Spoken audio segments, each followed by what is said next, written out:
بسم اللہ الرحمن الرحیم۔ شروع کرتا ہوں اللہ کے پاک نام سے جو بہت بڑا مہربان نہایت رحم والا ہے۔ ہم اپنے اس چینل میں اسلامک ہسٹری کے چینل میں ہم محمود غزنوی سے لے کے اکبر شہنشاہ اکبر ہندوستان کے اس وقت تک کی اسلامی ہسٹری کو بیان کر رہے ہیں۔ آج اس کی 79 نمبر قسط ہے۔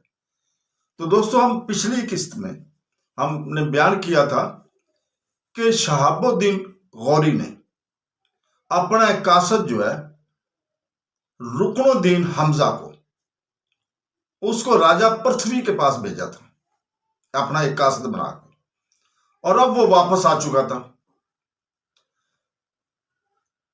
اس طرح وہ رکن الدین حمزہ اپنے سلطان شہاب الدین غوری کے کہنے پر سلطان کا پیغام دے کر وہ راجہ پرتھوی راج کو واپس اپنے سلطان کے پاس پہنچ چکا تھا۔ اس کے بعد اجمیر کے راجہ پرتھوی راج نے اپنے کام کی ابتدا کی۔ ہندوستان کے تمام راجاؤں کو اپنی مدد کے لیے خطوط لکھے۔ سبھی راجاؤں نے اجمیر کے راجہ پرتھوی راج کا ساتھ دینے کا عہد کیا، وعدہ کیا، اور خط ملتے ہی اپنے اپنے لشکر لے کر اس کی مدد کے لیے چل پڑے۔ اور کچھ ہی دنوں میں تمام ہندوستان کے راجہ اجمیر کے راجہ پرتھوی راج کے گرد جمع ہو گئے تھے۔ کہتے ہیں کہ اس موقع پر اجمیر کے نواح میں لگ بھگ 3 لاکھ راجپوتوں کا ایک لشکر جمع ہو گیا تھا۔ ہندوستان کے سارے راجہ 3 لاکھ کے اس جرار لشکر کو لے کر نکلے، اور اس بار سلطان شہاب الدین غوری بھی خم ٹھوک کر ترین کے میدان میں داخل ہوا تھا۔ سلطان شہاب الدین غوری ترین کے میدان میں جب پہنچ گیا تھا، راجہ پرتھوی راج کا ساتھ دینے کا عہد جو کیا تھا انہوں نے، وہ بھی وہاں میدانوں کا رخ کیے ہوئے تھے، سرسوتی کے کنارے ترین کے میدان کا رخ کیا ہوئے تھے۔ دوسری طرف اس بار سلطان شہاب الدین غوری بھی خم ٹھوک کر ترین کے میدان میں موجود تھا۔ اجمیر کے راجہ پرتھوی راج کے ساتھ ہندوستان کے لگ بھگ 150 راجہ تھے، جو سلطان شہاب الدین غوری کے مد مقابل سامنے ترین کے میدانوں میں آ کر خیمہ زن ہو چکے تھے۔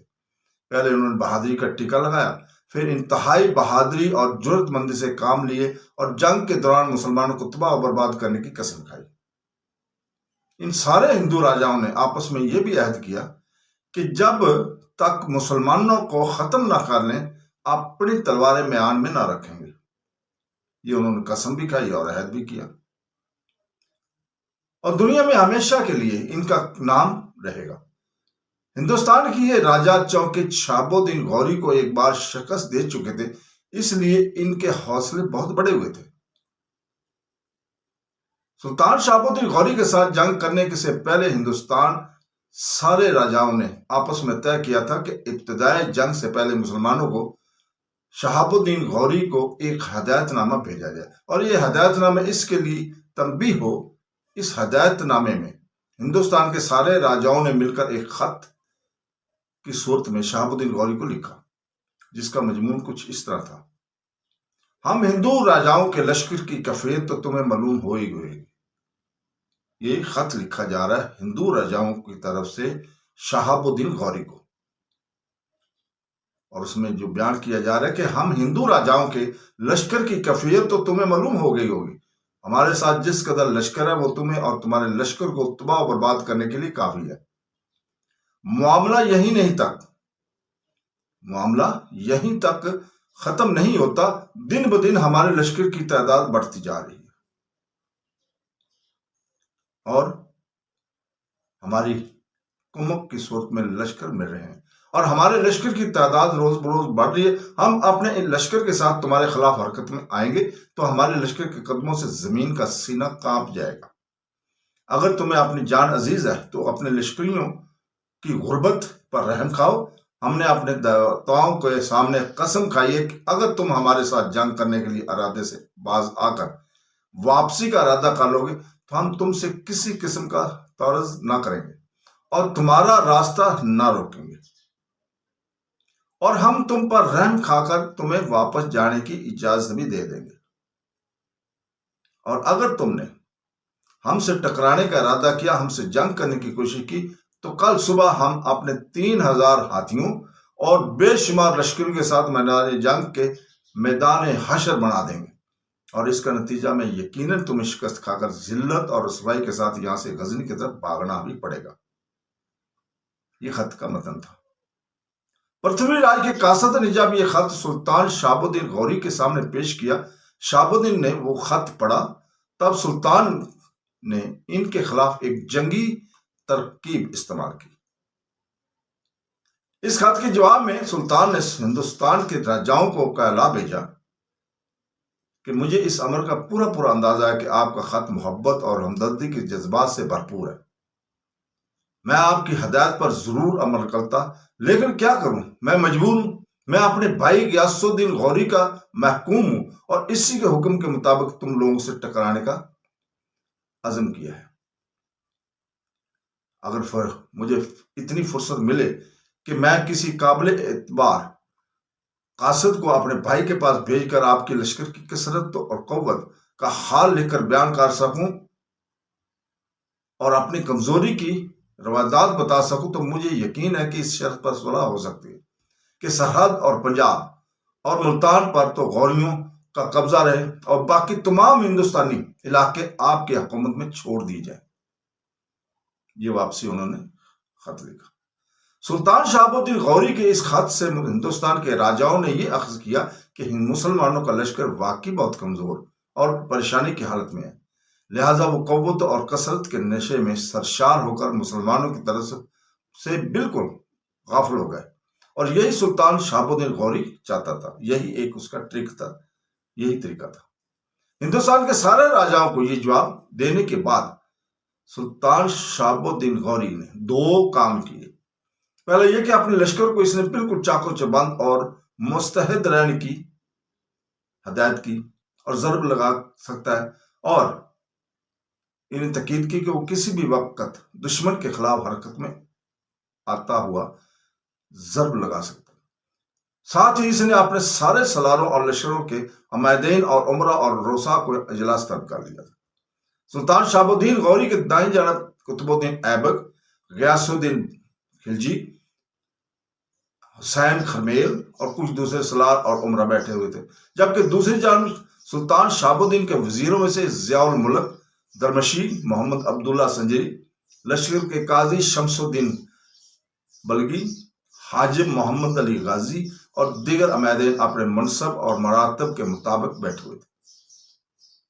کچھ دیر خاموش رہی، اور اس دوران شہاب الدین اپنے سارے سالاروں اور عمائدین کا جائزہ لیتا رہا، پھر انتہائی نرم آواز اور شفقت بھرے لہجے میں اور انہیں مخاطب کرتے ہوئے کہہ رہا تھا، عزیزان من، دریائے سرسوتی کے نزدیک ترین کے ان میدانوں میں ہم دوسری بار داخل ہوئے۔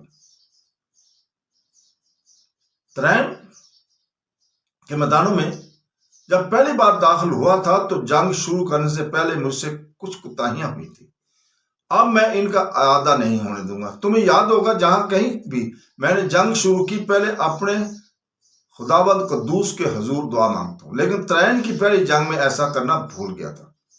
شاید میں اپنے خداوند قدوس کی بارگاہ میں اس بات کا مجرم ٹھہرایا گیا اور مجھے اس کی سزا بھی خوب مل گئی تھی۔ اس بار میں اس کو کوتاہی کا اعادہ نہیں ہونے دوں گا۔ اب میں نے جو دشمن سے نپٹنے کے لیے لایا عمل تیار کیا، اس کی تفصیل میں تم سے یہیں بیان کرتا ہوں۔ پہلی بات جو میں واضح کرنا چاہتا ہوں وہ یہ ہے کہ دشمن کے پاس اس وقت 3 لاکھ کا لشکر بالکل تیار ہے، اور دن بدن اس کے لشکر میں اضافہ بھی ہوتا جا رہا ہے، اس لیے کہ ہندوستان کے مختلف راجاؤں کی طرف سے لگاتار کمک انہیں مل رہی ہے، لہٰذا میں جنگ شروع کرنے میں زیادہ دن نہیں لوں گا، اس لیے کہ جوں جوں وقت گزرے گا دشمن کے لشکر کی تعداد میں اضافہ ہی ہوتا جائے گا، اس کی قوت زیادہ مضبوط اور مستحکم ہوتی جائے گی۔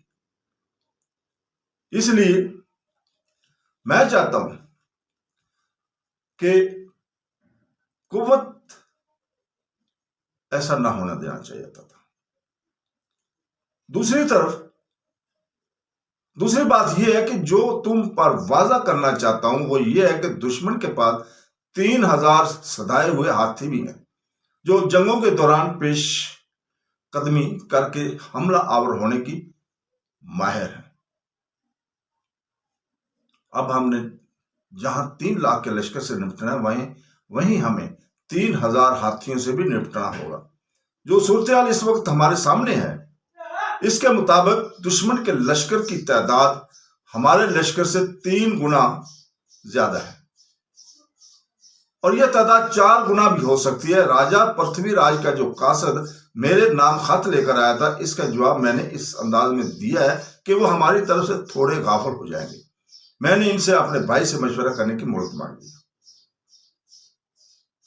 ایسا میں نے جان بوجھ کر کیا ہے۔ میں انہیں جنگ کی طرف سے فی الحال غافل رکھنا چاہتا ہوں۔ اس غفلت سے میں وہ فائدہ اٹھاؤں گا جو سارا ہندوستان، اس کی پوری طاقت و قوت ہمارے خلاف امڑ آئی ہے۔ اسے میرے خداوند نے چاہا تو ریت کر رکھ دوں گا، تباہ کر کے رکھ دوں گا، اور دشمن کے خلاف جنگ کی ابتدا کرنے سے پہلے دشمن پر شب خون مارا جائے گا۔ شب خون میں پورا لشکر حصہ نہیں لے گا، خاص دستے متعین کیے جائیں گے جو اپنی کارروائی کی تکمیل کریں گے۔ ان دستوں کی کمانداری قطب الدین ایبک، ایبا اور حسین خرمیل کریں گے۔ یہاں تک کہنے کے بعد دم لینے کے لیے سلطان شہاب الدین رکا۔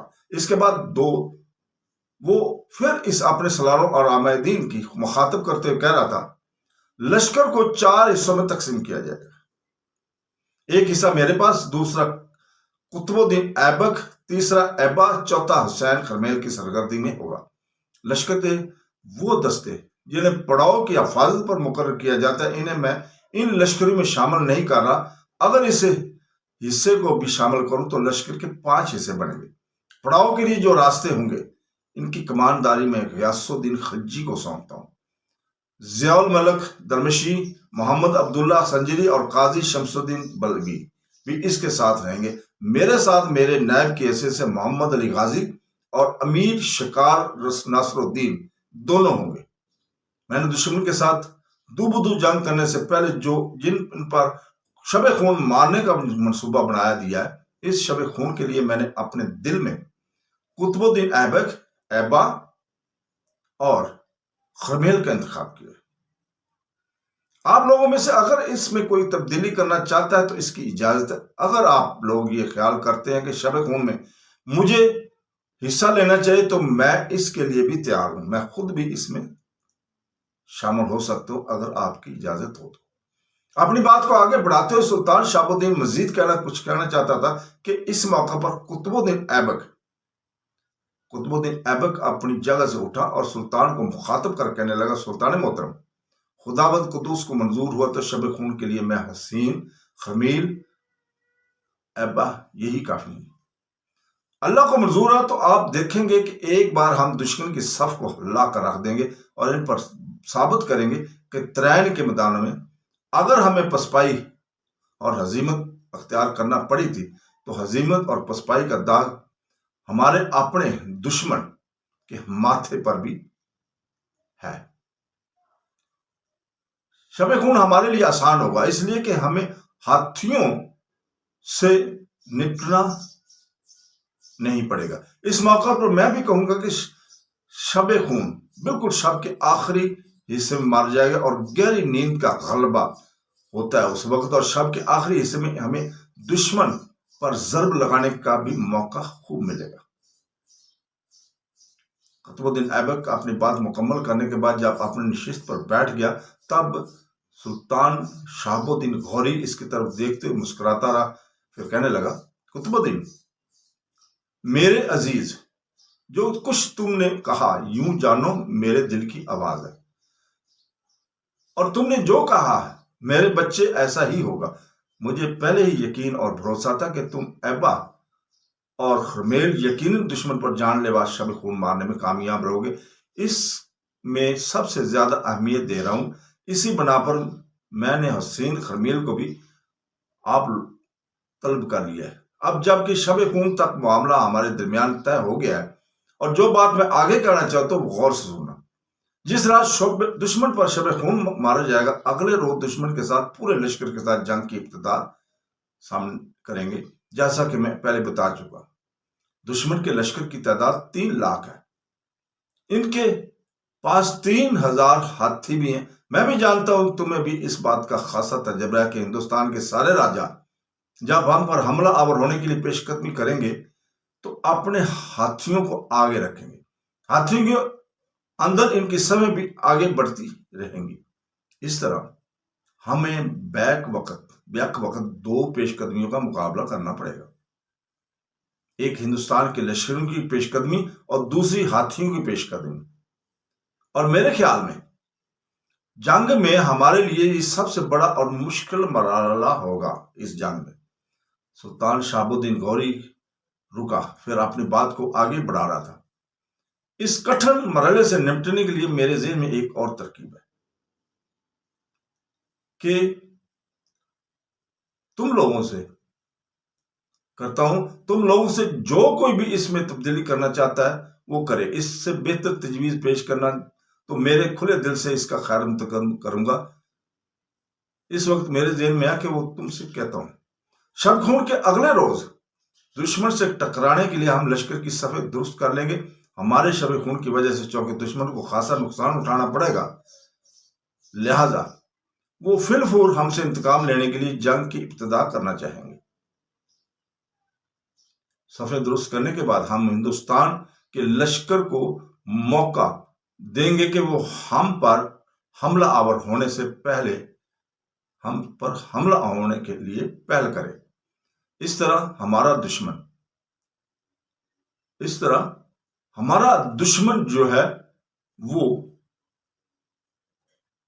ہاتھیوں اور اپنے لشکر کو آگے بڑھائے گا۔ ہندوستان کے سارے راجا، جن کی تعداد میری اطلاع کے مطابق 100 سے زیادہ ہے، اپنے لشکر کے وسطی حصے میں رہنے کی کوشش کریں گے۔ وہاں وہ اپنے لشکروں کا حوصلہ بڑھائیں گے، جنگ جاری رکھنے کے لیے انہیں ہدایت جاری کرتے رہیں گے۔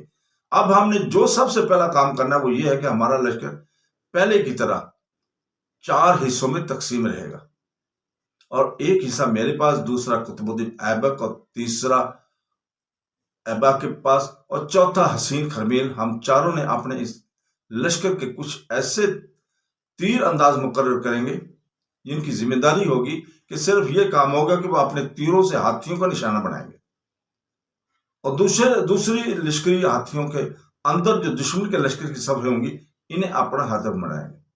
کچھ دیر تک ہم دشمن کے ساتھ یہ کھیل کھیلتے رہیں گے۔ جنگ کے دوران ہاتھیوں پر تیر اندازی ہوگی، ہاتھیوں کے اندر جو صفیں ہوں گی ان پر حملہ آور ہوا جائے گا۔ اس کے بعد کچھ اس طرح پسپائی اختیار کی جائے گی کہ دشمن یہ جانے کہ ان کی یلغار اور پیش قدمی کے سامنے ہم ہمت ہار بیٹھے، دشمن کے حملوں کا دباؤ برداشت نہیں کر سکے، پسپا ہوئے ہیں اور شکست اٹھانے کے در پر ہیں، یہ وہ سمجھیں گے اور ہم پیچھے ہٹیں گے۔ یہ صورتحال دیکھتے ہوئے دشمن کے لشکر کی اگلی صفیں جو ہاتھیوں اور ان کے بچیوں اور ان کے آگے نکل آئیں گے، یعنی پہلے آگے ہاتھی ہوں گے، پیچھے لشکر ہوگا۔ لیکن جب وہ پسپائی ہم اختیار کر لیں گے تو ہندوستان کے لشکروں کے حوصلے بڑھیں گے اور وہ ہاتھیوں سے باہر نکل کر ہمارا پیچھا کریں گے۔ ایسی صورت میں دشمن پر ضرب لگانے اور اپنا ہدف بنانے کے لیے ہم ایک اور تبدیلی کریں گے۔ اس موقع پر پہلے لشکر کے چاروں حصے پسپائی اختیار کر کے اپنی پوری طاقت اور قوت کے ساتھ دشمن کے ان لشکریوں پر حملہ آور ہوں گے جو ہاتھیوں سے آگے نکل آئے ہوں گے۔ ان کا مکمل طور پر صفایا کر دیا جائے گا۔ جب ایسا ہو چکے تب میں تکبیر بلند کروں گا، اور تکبیر کے جواب میں سارے سالار لشکری بھی تکبیریں بلند کریں گے۔ اس وقت اور ایبا اور حسین خرمیل اپنے لشکر کے ساتھ دشمن کے سامنے رہیں گے۔ ایبا اور قطب الدین ایبک بائیں ہٹ جائیں گے۔ ایبا دائیں جانب سے ہوتا ہوا آگے ہوگا اور دشمن کی بائیں پہلو پر حملہ کرے گا۔ قطب الدین ایبک جنگ کے دوران لشکر کی بائیں پہلو پر ہوگا، یہ بھی بائیں طرف ہٹ کر دشمن کے دائیں پہلو پر ضرب لگائے گا۔ اس طرح سامنے کی طرف سے میں اور خرمیل، دشمن کے دائیں بائیں سے قطب الدین اور ایبا جب ضربیں لگیں گی تو میدان جنگ کا وہ سما مجھے امید ہے کہ دشمن کے لیے نہ صرف شکست کا باعث بنے گی بلکہ ان کے عبرت خیز لڑائی میں شکست ہوگی۔ یہاں تک کہنے تک سلطان شہاب الدین رکا، ایک بار پھر اپنے سالاروں اور عمائدین کا گہری نگاہ سے جائزہ لیتا رہا۔ پھر اس کے چہرے پر ہلکا سا تبسم نمودار ہوا اور اس نے مخاطب کرتے وہ کہہ رہا تھا، میرے عزیزو، جو کچھ میں کہنا چاہتا کہہ چکا۔ دشمن سے نپٹنے کا جو لمحہ ہم نے گزشتہ رات شب مرتب کیا تھا وہ میں نے تم سے کہہ دیا۔ اب تم میں سے کوئی بھی تبدیلی لانا چاہتا ہے، دشمن کے ساتھ جنگ کے طریقہ کار میں کوئی نیا اضافہ کرنا چاہتا ہے تو اپنی جگہ سے اٹھ کر اپنی تجویز کہے۔ اگر وہ تجویز اچھی ہوئی تو قابل قبول ہوگی تو اس پر یقیناً عمل بھی کیا جائے گا۔ سلطان شہاب الدین غوری کے ان الفاظ کے جواب میں اس کا نہ کوئی سالار اٹھا اور نہ امیر۔ عمائدین سلطنت میں سے اٹھ کر کسی نے بھی تجویز پیش کی۔ اس پر سلطان نے خوشگوار مسکراہٹ پھیل گئی اور اس موقع پر لشکر کے قاضی شمس الدین بلگی اپنی جگہ پر اٹھے اور سلطان محترم کو مخاطب کر کہنے لگے، سلطان محترم، میں سمجھتا ہوں آپ نے دشمن سے نپٹنے کے لیے جو تجویز کی ہے اس سے بہتر کوئی تجویز ہو ہی نہیں سکتی۔ اس تجویز کو سننے کے بعد کسی نے بھی اپنی جگہ سے اٹھ کر یا کسی امیر کا کھڑے ہو کر اس سے متعلق کچھ نہ کہنا۔ اس بات کی غمازی ہے کہ سب آپ کی اس تجویز سے متفق ہیں اور اس پر عمل کیا جائے گا۔ قدوس کو منظور ہوا، اللہ تعالیٰ کو منظور ہوا تو آنے والی جنگ میں کامرانی اور فتح مندی ہماری ہی ہوگی، لیکن آپ سے اس موقع پر گزارش ہے کہ جس رات دشمن پر شب کو مارنا ہوگا، آپ تہجد کے بعد اپنے خداوند قدوس کے حضور، اپنے اللہ تعالیٰ کے حضور انتہائی عاجزی کے ساتھ پیش ہو کر کامیابی اور فوز مندی کے لیے دعا کیجیے گا۔ میں بھی ایسا ہی کروں گا۔ اس کے ساتھ ہی قاضی شمس الدین بلگی اپنی جگہ پر بیٹھ گئے۔ سلطان شہاب الدین غوری تھوڑی دیر تک شمس الدین بلگی کی طرف دیکھتے ہوئے مسکراتا رہا، پھر بڑی خوشگوار موڈ میں کہنے لگا، آپ نے جو کچھ کہا ہے میں اس سے پر سختی پر عمل کروں گا اور میرا دل گواہی دیتا ہے کہ میدان ہمارے ہی ہاتھ میں رہے گا انشاءاللہ تعالی۔ آپ نے اس کے ساتھ ہی اپنے سارے سالاروں اور عمائدین کا وہ اجلاس سلطان شہاب الدین غوری نے ختم کر دیا۔ دریائے سرسوتی کے کنارے کی عمارت ایک روز، دوسری طرف دریائے سرسوتی کے کنارے کی عمارت میں ایک روز اچ کا راجکمار اکیلا بیٹھا ہوا تھا کہ اس کمرے میں اس کا ماموں زاد سنگرام داخل ہوا۔ سنگرام آگے ان کے پہلو میں آ کر بیٹھ گیا۔ دیوداس تھوڑی دیر تک بڑی غور سے اس کی طرف دیکھتا رہا، پھر کہنے لگا، میرے بھائی، آج تیرا چہرہ بتاتا ہے کہ یا تو تجھے کوئی خوشی ملی ہے یا تو کوئی اچھی خبر لے کر آیا۔ سنگرام کھل کر مسکرا دیا، کہنے لگا، دیوداس میرے بھائی، تمہارا اندازہ درست ہے۔ یوں جانو کہ مجھے بھی خوشی اور تمہارے لیے بھی ایک اچھی خبر ہے۔ دیکھو میرے بھائی، جب تمہارے لیے اچھی خبر ہوگی تو لازم ہے مجھے خوشی ہوگی۔ جواب میں دیوداس چونکا، پھر بڑے غور سے سنگرام کی طرف دیکھتے ہوئے اسے پوچھا لیا، میرے بھائی، اگر میرے لیے یا تمہارے پاس کوئی اچھی خبر ہے تو پھر کہو، دیر کاہے کی؟ کیا یہ اچھی خبر راجکماری کمار دیوی سے تعلق رکھتی ہے؟ کیا تم اس سے ملے ہو؟ اس نے میری پیشکش پر کوئی مثبت جواب دیا ہے؟ سنگرام مسکرا کر کہنے لگا، دیوداس میرے بھائی، جو کچھ میں کہنے والا ہوں یوں جانو اس کا تعلق کمار دیوی سے ہی ہے، اور بات دراصل یہ ہے کہ راجکماری کمار دیوی نے تمہارے سامنے یہ شرط پیش کی ہے کہ اگر تم ایبا کو ہلاک کر دو تو وہ تم سے شادی کر لے گی۔ دیکھو، ایبا کو ہلاک کرنا اس وقت اتنا آسان نہیں تھا۔ اب ایبا پر حملہ آور ہو کر نقصان پہنچانا یا اس کا خاتمہ کرنا کسی قدر آسان ہو گیا۔ میں نے ایبا سے متعلق معلومات حاصل کی ہیں، وہ کھکھروں کے سردار کی ایک لڑکی سے شادی کر چکا ہے۔ وہ لڑکی بڑی جنگجو، بہترین قسم کی تیز زن ہے، اور یہ بھی مجھے خبر ملی ہے کہ وہ جنگوں میں ایبا کے ساتھ رہ کر عملی طور پر حصہ بھی لیتی ہے۔ اب میں نے 2 کاموں کا بندوبست کیا ہے۔ راجہ پرتھوی راج کے لشکر میں میرے کچھ جاننے والے ہیں، ان کے علاوہ کچھ عزیز بھی ہیں، اس کے علاوہ ہمارے کچھ عزیز بھی ہیں تمہارے کام کے لیے۔ اس سلسلے میں نے ان سے تفصیل کے ساتھ بات کی ہے، انہیں تم سے ہمدردی ہے اور انہوں نے وہ تجویزیں پیش کی ہیں۔ پہلی تجویز یہ ہے کہ وہ اس جنگ میں خاص طور پر ایبا کو اپنا ہدف بنائیں گے، ایبا کو اپنا ہدف بنائیں گے اور اس کو سر کاٹنے کی کوشش کریں گے۔ اگر وہ ایبا کا سر کاٹنے میں کامیاب ہو گئے تو اس کا سر تمہیں پیش کر دیں گے اور تم وہ سر راجکماری کو پیش کر دے اور اس طرح تمہارا مسئلہ حل ہو جائے گا اور تم سے شادی کرنے میں کامیاب ہو جاؤ گے۔ دوسرا طریقہ کار وہ کچھ اس طرح اختیار کریں گے کہ اگر وہ ایبا کو اپنا ہدف نہ بنا سکے یا اس حملہ آور کو ہو کر اسے نقصان نہ پہنچا سکے تو اس کے ساتھ کام کرنے والی اس کی بیوی کو ہلاک کر دیں گے۔ یہاں تک کہتے کہتے سنگرام کو رک جانا پڑا، اس لیے کہ بیچ میں دیوداس فوراً بول اٹھا تھا کہ اصل مسئلہ تو ایبا ہے، اس کی بیوی نہیں۔ ہلاک ایبا کو کرنا ہے، اس کی بیوی کو مارنے سے کیا فائدہ؟ سنگرام نے غور سے اس کی طرف دیکھا، پھر کہنے لگا، ابھی میں نے اپنی بات مکمل نہیں کی، جو کچھ میں کہنا چاہتا ہوں سن لو، اس کے بعد اعتراض کرنا۔ سنگرام نے پھر کہنا شروع کیا، ہاں تو میں کہہ رہا تھا کہ جن لوگوں میں سے میں نے رابطہ قائم کیا ہے انہیں میں نے سمجھا دیا کہ جنگ کے دوران اگر وہ ایبا کا خاتمہ نہ کر سکے تو کم سے کم اس کی بیوی کو ہلاک کر دے۔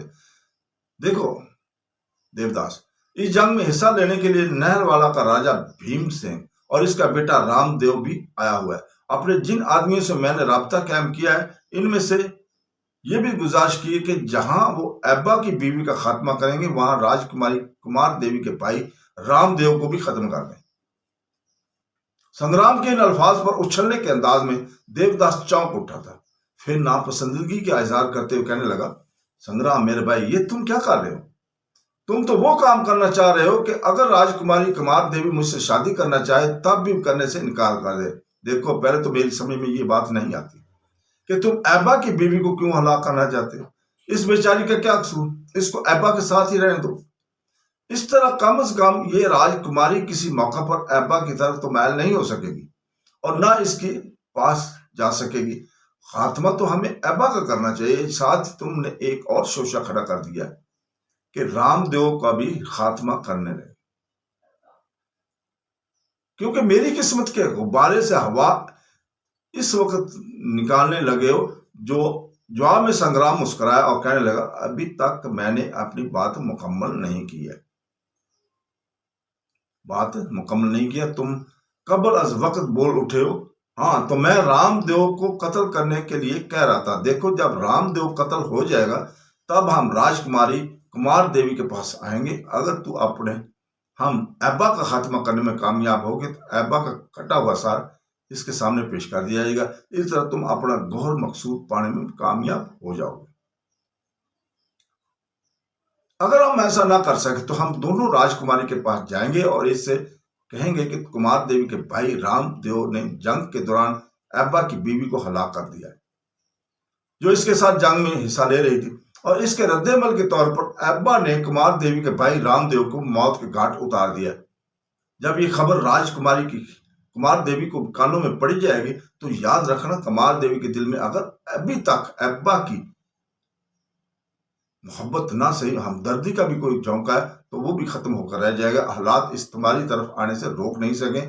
اب بولو تم کیا کہنا چاہتے ہو؟ سنگرام اس ساری گفتگو کے جواب میں خاموش رہ کر دیوداس کچھ دیر سوچتا رہا، پھر ہار ماننے کے انداز میں کہنے لگا، سنگرام میرے بھائی، میں نے کیا کہنا ہے؟